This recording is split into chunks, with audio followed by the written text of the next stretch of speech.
Alright everybody, this is the 5-point preview for Monday Night Raw. We're going to be looking at over all the WWE World Heavyweight Championship tournaments, and the last great 8 match that's going to be taking place is Kevin Owens going up against Neville.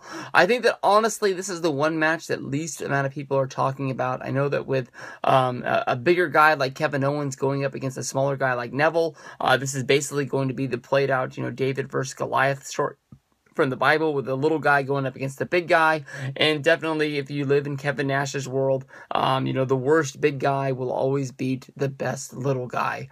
I think that honestly, if you think about the way that these guys have spent their career, I'm not 100% sure, but I'm thinking that Kevin Owens and Neville probably passed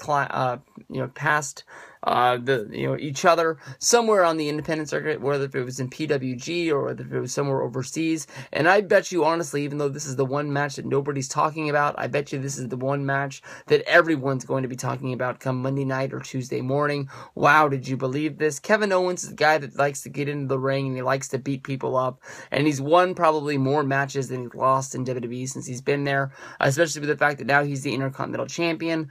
But I honestly think that Kevin Owens is the guy that gives a lot during his matches, and that is the one thing that Neville really needs, whether that's him using his speed against Kevin Owens. I know that Kevin Owens, even though he's a bigger guy, is very fast on his feet, and he's faster than he looks, and that's why it makes him sort of special. I know that when you look at sort of guys at his shape, you think of guys like the Big Show, you think of guys like King Kong Bundy, Kamala, that were just bigger guys that were slow on their feet and weren't able to get a lot done, but they were very imposing by looking at them. Especially, he's not as big as the one-man gang was, but, he's almost to that place. And that's not a knock on this guy saying that he's gained weight since joining WWE or anything like that. I'm a huge fan of Kevin Owens. I think that he's the guy that honestly should be getting pushed all the way until the end. I see Kevin Owens getting the win over Neville. That means he would be going up, in my predictions, going up against Dean Ambrose in the semifinals. That match would be taking place on Survivor Series. And then even from there, I see Kevin Owens going on to the final. So I think it looks really good for Kevin Owens at this place. Neville, I don't really know what storyline they have working for him. The last time I talked about Neville, he was still messing around with the Ascension and Stardust and the storyline that will never end, which was Stardust going up against Neville. I don't know if this is like a year-long feud that they're looking to build until they get to the point of WrestleMania.